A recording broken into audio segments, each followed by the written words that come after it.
नमस्कार दोस्तों, आइए सुनते हैं मुंशी प्रेमचंद्र की कहानी रंगभूमि भाग 17।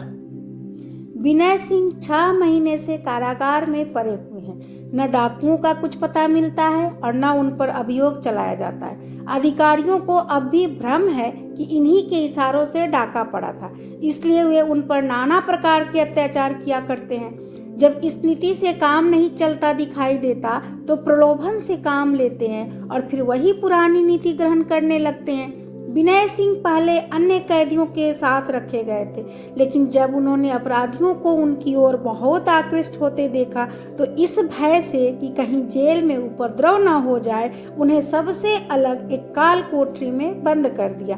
कोठरी बहुत तंग थी, एक भी खिड़की ना थी। दोपहर को अंधेरा छाया रहता था, दुर्गंध इतनी कि नाक फटती थी।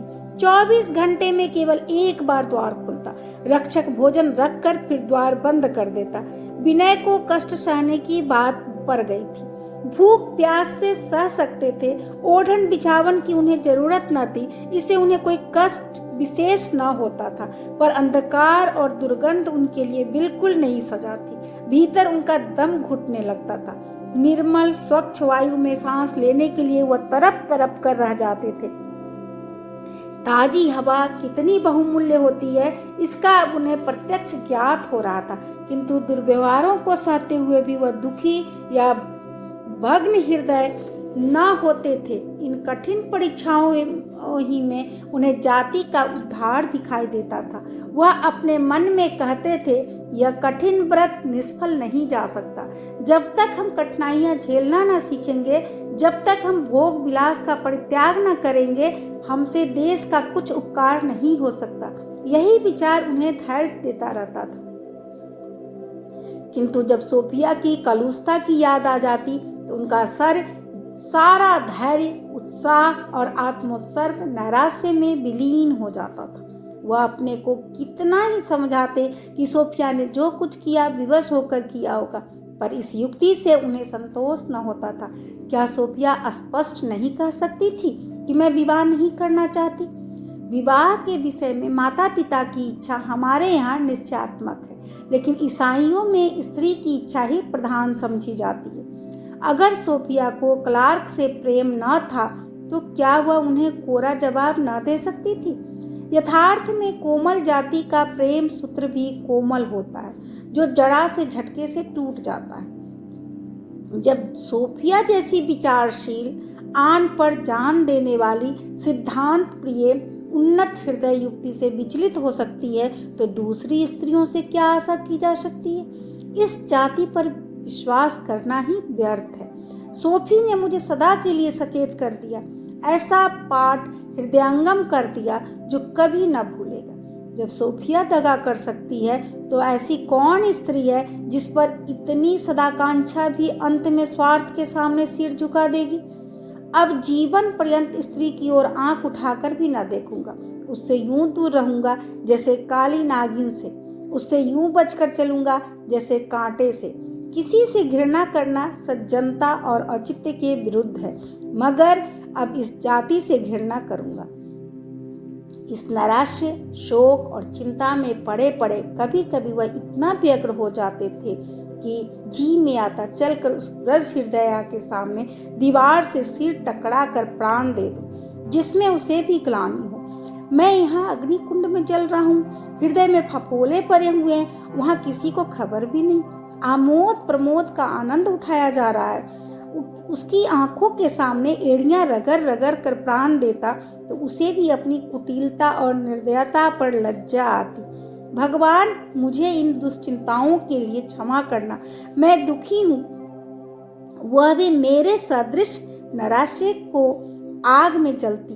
क्लार्क उसके साथ उसी भांति दगा करता जैसे उसने मेरे साथ किए। अगर मेरी अहित कामना में सत्य का कुछ भी अंश है और प्रेम मार्ग से विमुख होने का कुछ भी दंड है, तो एक दिन अवश्य उसे भी शोक और व्यथा के आंसू बहाते देखूंगा।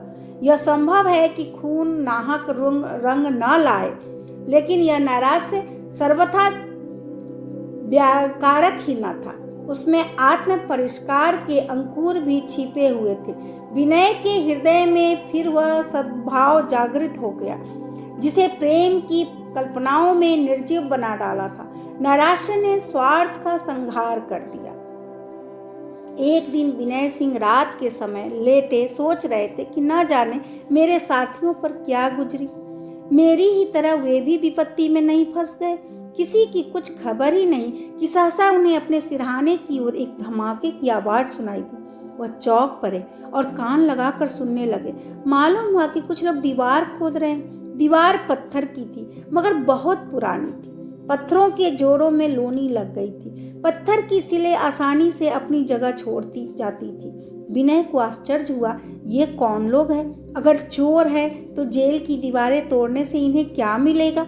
शायद समझते हैं जेल का दरोगा का यही मकान है। वह इसी हैस-पैस में थे कि अंदर प्रकाश की एक झलक आई। मालूम हो गया कि चोरों ने अपना काम पूरा कर लिया। सेंध के सामने जाकर बोले, तुम कौन हो? यह दीवार क्यों खोद रहे हो? बाहर से आवाज आई, हम आपके पुराने सेवक हैं, हमारा नाम वीरपाल सिंह है। विनय ने तिरस्कार के भाव से कहा, क्या तुम्हारे लिए किसी खजाने की दीवारें नहीं हैं जो जेल की दीवारें खोद रहे हो? यहाँ से चले जाओ, नहीं तो मैं शोर मचा दूंगा। वीरपाल महाराज, हमसे उस दिन बड़ा अपराध हुआ, क्षमा कीजिए। हमें ना मालूम था कि केवल एक क्षण हमारे साथ रहने के कारण आपको यह कष्ट भोगना पड़ेगा, नहीं तो हम सरकारी खजाना ना लूटते। हमको रात दिन यही चिंता लगी हुई थी कि किसी भांति आपके दर्शन करें और आपको इस संकट से निकालें। आइए, आपके लिए थोड़ा घोड़ा हाजिर है। विनय, मैं अधर्मियों के हाथों अपनी रक्षा नहीं कराना चाहता। अगर तुम समझते हो कि मैं इतना बड़ा अपराध सिर पर रखे हुए जेल से भागकर अपनी जान बचाऊंगा तो तुम धोखे में हो। मुझे अपनी जान इतनी प्यारी नहीं है। वीरपाल, अपराधी तो हम हैं, आप तो सर्वथा निरपराध हैं। आपके ऊपर तो अधिकारियों ने यह घोर अन्याय किया है। ऐसी दशा में आपको यहाँ से निकाल जाने में कुछ पशोपेश न करना चाहिए। विनय, जब तक न्यायालय मुझे मुक्त न कर दे मैं यहाँ से किसी तरह नहीं जा सकता। वीरपाल, यहाँ के न्यायालयों से न्याय की आशा रखना चिड़िया से दूध निकालना है। हम सब के सब इन्हीं अदालतों के मारे हुए हैं। मैंने कोई अपराध नहीं किया था। मैं अपने गांव का मुखिया था, किंतु मेरी सारी जायदाद केवल इसलिए जब्त कर ली गई कि मैंने एक असहाय युवती को इलाकेदार के हाथों से बचाया था। उसके घर में वृद्धा माता के सिवा और कोई न था। हाल में विधवा हो गई थी। इलाकेदार की कुदृष्टि उस पर पड़ गई और वह युवती को उसके घर से निकाल ले जाने का प्रयास करने लगा। मुझे टोह मिल गई। रात को ज्यों ही इलाकेदार के आदमियों ने वृद्धा के घर में घुसना चाहा, मैं अपने कई मित्रों को साथ लेकर वहां जा पहुंचा और उन दुष्टों को मारकर घर से निकाल दिया। बस इलाकेदार उसी दिन से मेरा जानी दुश्मन हो गया। मुझ पर चोरी का अभियोग लगाकर कैद करा दिया। अदालत अंधी थी। जैसा इलाकेदार ने कहा वैसा न्यायाधीश ने किया। ऐसी अदालतों से आप व्यर्थ न्याय की आशा रखते हैं। विनय, तुम लोग उस दिन मुझसे बात करते करते बंदूक की आवाज सुनकर ऐसे भागे कि मुझे तुम पर अब विश्वास ही नहीं आता। वीरपाल, महाराज कुछ न पूछिए। बंदूक की आवाज़ सुनते ही हमें उन्माद सा हो गया। हमें जब रियासत से बदला लेने का अवसर मिलता है तो हम अपने को भूल जाते हैं। हमारे ऊपर कोई भूत सवार हो जाता है। रियासत ने हमारा सर्वनाश कर दिया है। हमारे पुरखों ने अपने रक्त से इस राज्य की बुनियाद डाली थी। आज यह राज्य हमारे रक्त का प्यासा हो रहा है। हम आपके पास से भागे तो थोड़ी ही दूर पर अपने गोल के कई आदमियों को रियासत के सिपाहियों से लड़ते पाया। हम पहुंचते ही सरकारी आदमियों पर टूट पड़े, उनकी बंदूकें छीन ली, एक आदमी को मार गिराया और रुपयों की थैलियां घोड़ों पर लाद कर भाग निकले।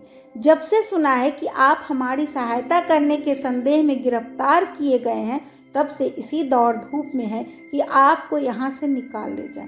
यह जगह आप जैसे धर्मपरायण, निर्भीक और स्वाधीनता पुरुषों के लिए उपयुक्त नहीं है।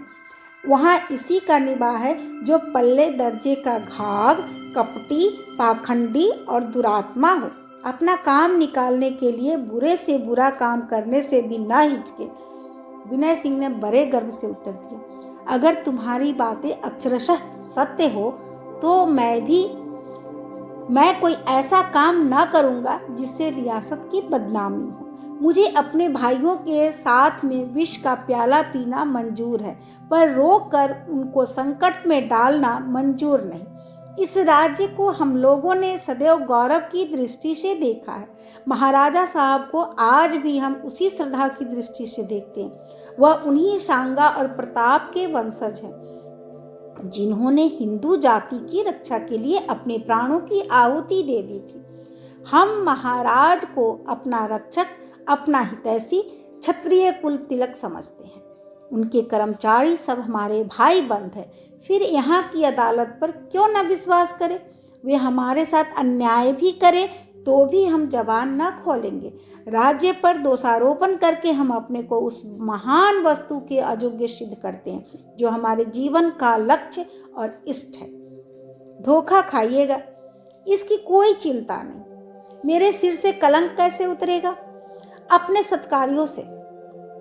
बीरबल समझ गया कि यह अपने सिद्धांत से विचलित न होंगे। पांचों आदमी घोड़ों पर सवार हो गए और एक क्षण में हेमंत के घने कोहरे से उन्हें अपने पर्दे में छिपा लिया। घोड़ों की टाप की ध्वनि कुछ देर तक कानों में आती रही, फिर वह भी गायब हो गई। अब विनय सोचने लगे, प्रातःकाल जब लोग यह सेन देखेंगे तो दिल में क्या ख्याल करेंगे। उन्हें निश्चय हो जाएगा कि मैं डाकुओं से मिला हुआ हूँ और गुप्त रीति से भागने की चेष्टा कर रहा हूँ। लेकिन नहीं, जब देखेंगे कि मैं अपने भागने का अवसर पाकर भी न भागा तो उनका दिल मेरी तरफ हो जाएगा। यह सोचते हुए उन्होंने पत्थर के टुकड़े चुनकर सेंध को बंद करना शुरू किया। उनके पास केवल हल्का सा कंबल था और हेमंत की तुषार सिक्त वायु इस सुराख से सन सन आ रही थी। खुले मैदान में शायद उन्हें कभी इतनी ठंड न लगी थी। हवा सुई की भांति रोम रोम में चुभ रही थी। सेंध बंद करने के बाद वह लेट गए। प्रातःकाल जेल खाने में हलचल मच गई। नाजिम, इलाकेदार सभी घटनास्थल पर पहुंच गए। तहकीकात होने लगी। विनय सिंह ने संपूर्ण वृत्तांत का सुनाया। अधिकारियों को बड़ी चिंता हुई कि कहीं वे ही डाकू इन्हें निकाल न ले जाए। उनके हाथों में हथकड़ियां और पैरों में बेरियां डाल दी गई। निश्चय हो गया कि इन पर आज ही अभियोग चलाया जाए। सशस्त्र पुलिस उन्हें अदालत की ओर ले चली। हजारों आदमियों की भीड़ साथ हो गई। सब लोग यही कह रहे थे कि हुक्काम ऐसे सज्जन, सहृदय और परोपकारी पुरुष पर अभियोग चलाते हैं, बुरा करते हैं। बेचारे ने न जाने किस साहित्य में यहाँ कदम रखे थे। हम तो अभागे हैं ही, हमें पिछले कर्मों का फल भोगने में अपने हाल पर छोड़ देते, व्यर्थ इस आग में कूदे। कितने ही लोग रो रहे थे। निश्चय था कि न्यायाधीश इन कड़ी सजा देंगे। प्रतिक्षण दर्शकों की संख्या बढ़ती जाती थी और पुलिस को भय हो रहा था कि कहीं ये लोग बिगड़ न जाए। सहसा एक मोटर आई और शोफर ने उतर कर पुलिस अफसर को एक पत्र दिया। सब लोग ध्यान से देख रहे थे कि देखे अब क्या होता है। इतने में विनय सिंह मोटर पर सवार कराए गए और मोटर हवा हो गई। सब लोग चकित रह गए।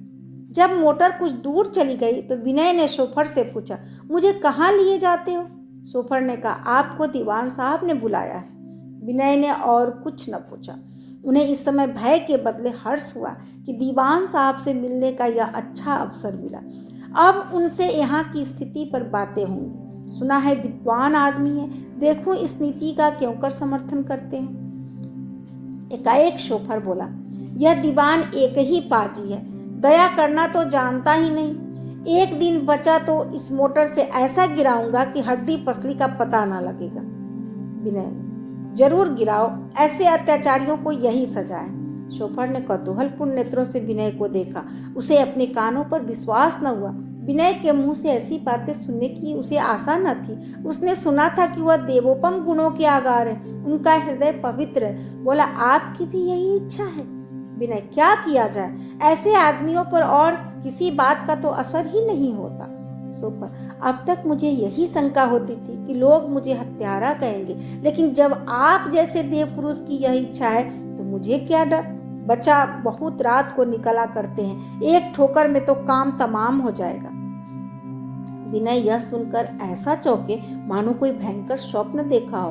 उन्हें ज्ञात हुआ कि मैंने एक द्वेषात्मक भाव का समर्थन करके कितना बड़ा अनर्थ किया। अब उनकी समझ में आया कि विशिष्ट पुरुषों की कितनी सावधानी से मुंह खोलना चाहिए, क्योंकि उनका एक एक शब्द प्रेरणा शक्ति से परिपूर्ण रहता है। वह मन में पछता रहे थे कि मेरे मुंह से ऐसी बातें निकली ही क्यों, और किसी भांति कमान से निकले हुए तीर को फेर लाने का उपाय सोच रहे थे कि इतने में दीवान साहब का भवन आ गया। विशाल फाटक पर 2 सशस्त्र सिपाही खड़े थे और फाटक से थोड़ी दूर पर पीतल की 2 तोपें रखी हुई थी। फाटक पर मोटर रुक गई और दोनों सिपाही विनय सिंह को अंदर ले चले। दीवान साहब दीवान खाने में विराजमान थे। खबर पाते ही विनय को बुला लिया। दीवान साहब का डील ऊंचा, शरीर सुगठित और वर्ण गौर था। अधेर हो जाने पर भी उनकी मुखश्री किसी खिले हुए फूल के समान थी। तनी हुई मूछें थी, सिर पर रंग बिरंगी उदयपुरी पगिया, देह पर एक चुस्त शिकारी कोट, नीचे उदयपुरी पजामा और एक भारी ओवरकोट। छाती पर कई तमगे और सम्मान सूचक चिन्ह शोभा दे रहे थे। उदयपुरी रिसाले के साथ यूरोपीय महासमर में सम्मिलित हुए थे और वहाँ कई अवसरों पर अपने असाधारण पुरुषार्थ से सेना नायकों को चकित कर दिया। यह उसी सुकृति का फल था कि वह इस पद पर नियुक्त हुए थे। सरदार नीलकंठ सिंह नाम था। ऐसा तेजस्वी पुरुष विनय सिंह की निगाहों में कभी न गुजरा था। दीवान साहब ने विनय को देखते ही मुस्कुराकर उन्हें एक कुर्सी पर बैठने का संकेत किया और बोले, ये आभूषण तो आपकी देह पर बहुत शोभा नहीं देते, किंतु जनता की दृष्टि से इनका जितना आदर है उतना मेरे इन तमगों और पट्टियों का कदापि नहीं है। यह देखकर मुझे आपसे डाह हो तो कुछ अनुचित है। विनय ने समझा था दीवान साहब जाते ही जाते गरज पड़ेंगे, लाल पीली आंखें दिखाएंगे। वह उस बर्ताव के लिए तैयार थे। अब तो दीवान साहब की सहृदयतापूर्ण बातें सुनी तो संकोच में पड़ गए। उस कठोर उत्तर के लिए यहाँ कोई स्थान न था जिसे उन्होंने मन में सोच रखा था। बोले, यहाँ तो कोई ऐसी दुर्लभ वस्तु नहीं है जिसके लिए आपको डाह करना पड़े। दीवान साहब हंसकर, आपके लिए दुर्लभ नहीं है पर मेरे लिए तो दुर्लभ है।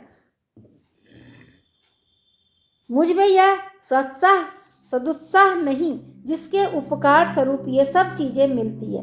मुझे मालूम हुआ कि आप कुंवर भरत सिंह के सुपुत्र हैं। उनसे मेरा पुराना परिचय है। अब वह शायद मुझे भूल गए हों, कुछ तो इस नाते से कि आप मेरे पुराने मित्र के बेटे हैं और कुछ इस नाते से कि आपने इस युवा अवस्था में विषय वासनाओं को त्याग कर लोक सेवा का व्रत धारण किया है। मेरे दिल में आपके प्रति विशेष प्रेम और सम्मान है।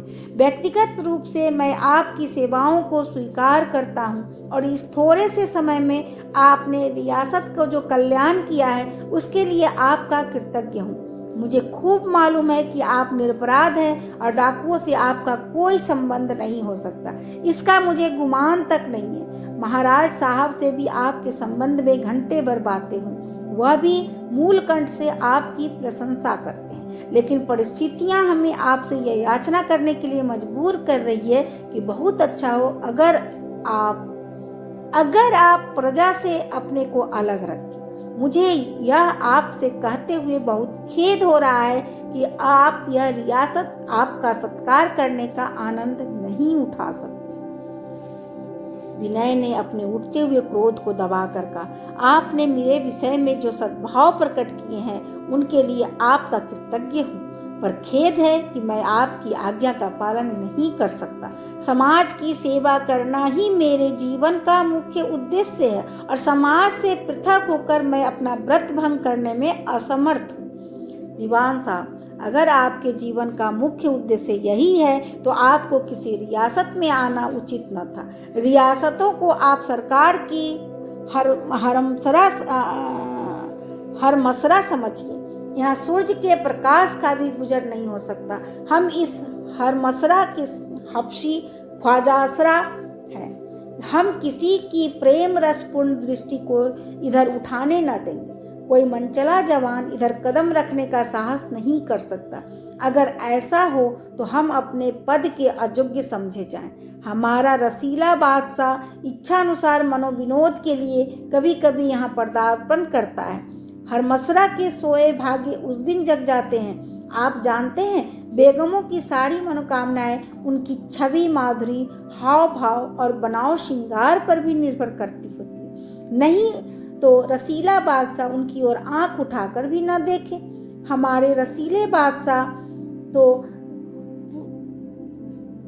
पूर्वीय राग रंग के प्रेमी हैं। उनका हुक्म है कि बेगमों का वस्त्राभूषण पूर्वीय हो, श्रृंगार पूर्वीय हो, रीति नीति पूर्वीय हो, उनकी आंखें लज्जापूर्ण हो, पश्चिम की चंचलता उनमें न आने पाए, उनकी गति मरालों की गति की भांति मंद हो, पश्चिम की ललनाओं की भांति उछलती कूदती न चले, वे ही परिचारिकाएं हो, वे ही हरम की दारोगा, वे ही हब्सी गुलाम, वे ही ऊंची चार दीवारी जिसके अंदर चिड़िया भी न पर मार सके। आपने इस हरमसरा में घुस आने की दुस्साहस किया है। यह हमारे रसीले बादशाह को एक आंख नहीं भाता। और आप अकेले नहीं हैं, हमारे साथ समाज सेवकों का एक जत्था है। इस जत्थे के संबंध में भांति भांति की शंकाएं हो रही हैं। नादिर शाही हुक्म है कि जितनी जल्द हो सके यह जत्था हरमसरा से दूर हटा दिया जाए। यह देखिए, पॉलिटिकल रेजिडेंट ने अपने सहयोगियों के कृत्यों की गाथा लिख भेजी है। हाई कोर्ट के कृषकों की सभाएं बनता फिरता है। कोई बीकानेर में बेगार की जड़ खोदने पर तत्पर हो रहा है, कोई मारवाड़ में रियासत के उन करों का विरोध कर रहा है जो परंपरा से वसूल होते चले आए। आप लोग साम्यवाद का डंका बजाते फिरते हैं। आपका कथन है प्राणी मात्र खाने पहनने की शांति से जीवन व्यतीत करने का समान स्वतः है। इस हरमसरा में इन सिद्धांतों और विचारों का प्रचार करके आप हमारी सरकार को बदगुमान करेंगे और उसकी आंखें फिर गई तो संसार में हमारा कहीं ठिकाना नहीं है। हम आपको अपने कुंज में आग न लगाने देंगे। हम अपनी दुर्बलताओं को व्यंग्य की ओट में छिपाते हैं। दीवान साहब ने व्यंग्योक्ति का प्रयोग करके विनय की सहानुभूति प्राप्त करनी चाहिए थी, पर विनय मनोविज्ञान से इतने अनभिज्ञ थे। उनकी चाल भांप गए और बोले, हमारा अनुमान था कि हम अपनी निस्वार्थ सेवा से आपको अपना हमदर्द बना लेंगे। दीवान साहब, इसमें आपकी पूरी सफलता हुई है। हमको आपसे सहृदय सहानुभूति है, लेकिन आप जानते ही हैं कि रेजिडेंट साहब की इच्छा के विरुद्ध हम तिनका नहीं हिला सकते। आप हमारे ऊपर दया कीजिए, हमें किसी दशा में छोड़ दीजिए। हम जैसे पतितों का उद्धार करने में आपको यश के बदले अपयश ही मिलेगा। विनय, आप रेजिडेंट के अनुचित हस्तक्षेप का विरोध क्यों नहीं करते? दीवान साहब, इसलिए कि हम आपकी भांति निष्क्रिय और निस्वार्थ नहीं हैं। सरकार की रक्षा में हम मनमाने कर वसूल करते हैं, मनमाने कानून बनाते हैं, मनमाने दंड देते हैं और कोई चू नहीं कर सकता। यही हमारी कारगुजारी समझी जाती है। इसी के उपलक्ष्य में हमको बड़ी बड़ी उपाधियां मिलती हैं, पद की उन्नति होती है। ऐसी दशा में हम उनका विरोध क्यों करें? दीवान साहब की निर्लज्जता पर झुंझलाकर विनय सिंह ने कहा, इससे तो यह कहीं अच्छा था कि रियासतों का निशान ही न रहता। दीवान साहब, इसलिए तो हम आपसे विनय कर रहे हैं कि आप किसी और प्रांत की ओर अपना दया दृष्टि कीजिए। विनय, अगर मैं जाने से इनकार करूं तो? दीवान साहब, तो मुझे बड़े दुख के साथ आपको उसी न्यायालय के सुपुर्द करना पड़ेगा जहां न्याय का खून होता है। विनय, निरपराध? दीवान साहब, आप पर डाकुओं की सहायता का अपराध लगा हुआ है। बिना, अभी आपने कहा है कि आपको मेरे विषय में ऐसी शंका नहीं। दीवान साहब, वह मेरा निजी राय थी, यह मेरा राजकीय सम्मति है। विनय, आपको अख्तियार है। विनय सिंह फिर मोटर पर बैठे तो सोचने लगे, जहाँ ऐसे ऐसे निर्लज्ज अपनी अपकृति पर बंगले बजाने वाले कर्णधार हैं, उस नौका को ईश्वर ही पार लगाए तो लगे। चलो, अच्छा ही हुआ। जेल में रहने से माताजी को तस्कीन होगी। यहाँ से जान बचाकर भागता तो वह मुझसे बिल्कुल निराश हो जाती। अब उन्हें मालूम हो जाएगा कि उनका पुत्र निष्फल नहीं हुआ। चलो, अब न्यायालय का स्वांग भी देख लो। अभी आप सुन रहे थे मुंशी प्रेमचंद्र की कहानी रंगभूमि भाग 17। धन्यवाद।